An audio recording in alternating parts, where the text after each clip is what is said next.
കൃഷ്ണായ വാസുദേവായ ഹരയേ പരമാത്മനെ പ്രണതക്ലേശനാശായ ഗോവിന്ദായ നമോ നമ. ഹരിനാമകീർത്തനം ശ്ലോകം 65ഉം 66ഉം കൂടി നമുക്ക് ചെയ്യാനുള്ളൂ. അത് രണ്ടും ഒരു ഉപസംഹരിക്കുകയാണ്. ഈ ഹരിനാമകീർത്തനം കഴിഞ്ഞു. എല്ലാ അക്ഷരങ്ങളും വെച്ച് ഉണ്ടാക്കി. നമ്മൾ കഴിഞ്ഞ പ്രാവശ്യം കണ്ടത് ക്ഷരിയാതൊരക്ഷരം എന്നാണല്ലോ. അപ്പോൾ ക്ഷാങ്കുടിയും കഴിഞ്ഞു. അപ്പോൾ എഴുത്തച്ഛൻ വിചാരിച്ച പോലെ എല്ലാ അക്ഷരമാലയിലത്തെ എല്ലാ അക്ഷരങ്ങളും വെച്ച് ചെയ്തു. അപ്പോൾ ഇനി അവസാനത്തെ 2 ശ്ലോകം ഒരു കൺക്ലൂഷനാണ്. അതാണ് നമ്മൾ ചെയ്യണം ഇന്ന്. അധികം പറയാനൊന്നുമില്ല. 65ഉം 66ഉം 65 വായിക്കാം. കരുണാപയോധി മമ ഗുരുനാഥനി സ്തുതിയെ വിരവോടു പാർത്തു പിഴ വഴി പോലെ തീർത്തരുൾക. ദുരിതാബ്ധി തന്നടുവിൽ മറിയുന്നവർക്കു പരം ഒരു പോതമായി വരിക നാരായണായ നമ. കരുണാപയോധി എന്ന് പറഞ്ഞാൽ കരുണയുടെ സമുദ്രം അല്ലേ ആയ ആര്? മമ ഗുരുനാഥൻ, എൻ്റെ ഗുരുനാഥൻ. ഈ സ്തുതിയെ ഇപ്പം ഞാൻ എഴുതിയിട്ടുള്ള ഈ ഹരിനാമകീർത്തനത്തിനെ വിരവോട് പാർത്ത് അതൊന്ന് വായിച്ച് നോക്കി വഴി പോലെ പിഴ തീർത്ത് അരുളുക. അത് വേണ്ട പോലെ എന്തെങ്കിലും തെറ്റുണ്ടെങ്കിൽ അത് തിരുത്തി തരണം. എന്നിട്ടോ എന്നാൽ അങ്ങനെ ഗുരുനാഥൻ, എൻ്റെ കരുണാസമുദ്രമായ എൻ്റെ ഗുരുനാഥൻ ഈ ഞാനിപ്പോൾ എഴുതിയ സ്തുതി വായിച്ച് തെറ്റുകളൊക്കെ തീർത്ത് തന്നാൽ അത് ഉപയോഗിച്ചിട്ട് അത് ചെല്ലിയാൽ ദുരിതാബ്ധി തന്നടുവിൽ, അതായത് ഈ ദുഃഖസാഗരത്തിൽ മറിയുന്നവർക്ക്, മുങ്ങിയും പൊങ്ങിയും ഈ സംസാരസാഗരത്തിൽ വളരെ വിഷമിച്ച് മുങ്ങിപ്പൊങ്ങി കഴിയുന്നവർക്ക് പരം ഒരു പോതമായി വരിക. ഈശ്വര, സംസാരസാഗരത്തിൻ്റെ അക്കരെ കടക്കാൻ ഉള്ള ഒരു കപ്പലായി തീരട്ടെ എൻ്റെ ഈ സ്തുതിന്ന്. അതായത് തെറ്റുകളുണ്ടെങ്കിൽ ഗുരുനാഥൻ തിരുത്തിയതിന് ശേഷം ഈ സ്തുതി ഞാൻ വായനക്കാർക്കായിട്ട് അല്ലെങ്കിൽ ഭക്തന്മാർക്കായിട്ട് സമർപ്പിക്കണു. ഈ സംസാര സാഗരത്തിൽ കിടന്ന് ഉഴലുന്ന എല്ലാവർക്കും, കഷ്ടപ്പാടും ദുഃഖവും ദുരിതവും അനുഭവിക്കുന്ന എല്ലാവർക്കും ഇത് ഈ സംസാരസാഗരത്തിൻ്റെ അക്കരെ കടക്കാനുള്ളൊരു തോണിയായി തീരട്ടെ എന്ന് ഞാൻ പ്രാർത്ഥിക്കണു. ഹരിനാരായണായ നമ എന്നാണ്.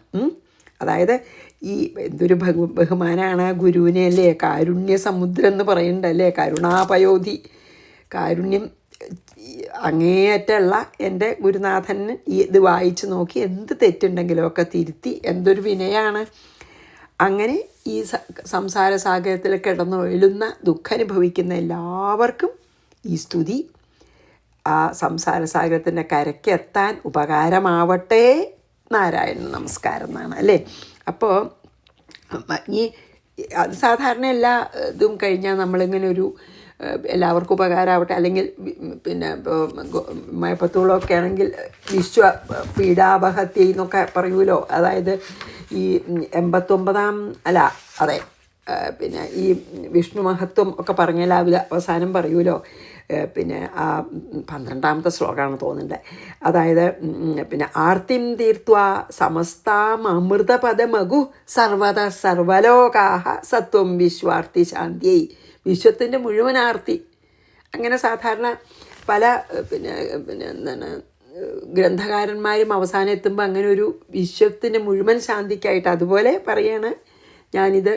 ഈ സ്തുതി വായിക്കുന്ന എല്ലാ ഭക്തന്മാർക്കും ഇത് സംസാരസാഗരം കടക്കാനുള്ളൊരു തോണിയായി തീരട്ടെ എന്ന്. അതായത് സ്വത്വം വിശ്വാർത്തി ശാന്തിയായി പവനപുരപതയെ ഭക്തിപൂർത്തിയിച്ച ഭൂയ എന്നാണ്.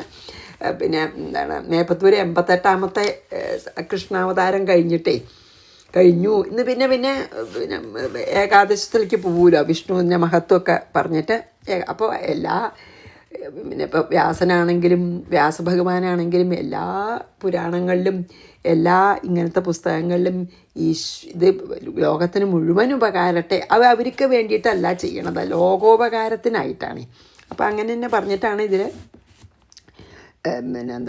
എഴുത്തച്ഛനും അവസാനത്തെ തൊട്ട് മുമ്പുള്ള ശ്ലോകം അങ്ങനെയാണ്. ഇനി അവസാനത്തെ ശ്ലോകം ഫലശ്രുതിയാണ് കേട്ടോ.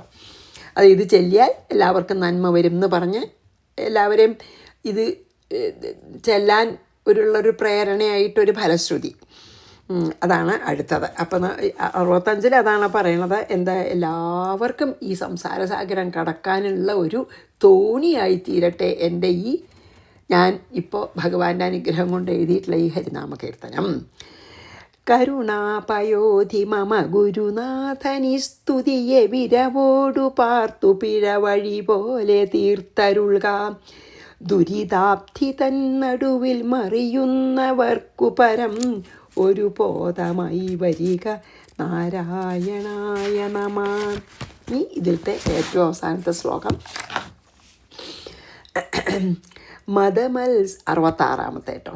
മതമത്സരാദികൾ മനസ്സിൽ തൊടാതെ ജനമിതുകൊണ്ടു വാഴ്ത്തുക നമുക്കും ഗതിക്കു വഴി.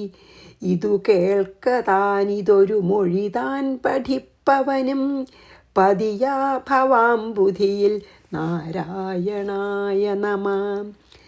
എന്താണ് മതമത്സരാദികൾ മനസ്സിൽ തൊടാതെ എന്ന് പറഞ്ഞാൽ ഈ നമ്മുടെ ഷഡ്വൈരികളെ പറ്റി നമ്മൾ പല പ്രാവശ്യം പറഞ്ഞുവല്ലോ. കാമക്രോധ ലോഭം മോഹ മത മാത്സര്യാദികളൊക്കെ ഈ അങ്ങനത്തെ ദോഷങ്ങളൊക്കെ നമ്മുടെ മനസ്സിൽ നിന്നും തുടച്ചു മാറ്റി, അതായത് ഈ വായിക്കണത് കൊണ്ട് ദോഷം തുടച്ചു മാറ്റപ്പെടട്ടെ എന്നും ആവാട്ടോ. പക്ഷേ അല്ലാതെയാണ് അത് നമ്മൾ അങ്ങനത്തെ മതമാത്സര്യാദികളൊന്നും മനസ്സിൽ വയ്ക്കാതെ ജനം ഇതുകൊണ്ട് വാഴ്ത്തുക. ഈ ഹരിനാമകീർത്തനം ഈശ്വരനെ മാത്രം വിചാരിച്ച് അനന്യഭക്തിയോടെ ചൊല്ലിക്കോളൂ, അല്ലെങ്കിൽ ചൊല്ലൂ, വാഴ്ത്തൂ.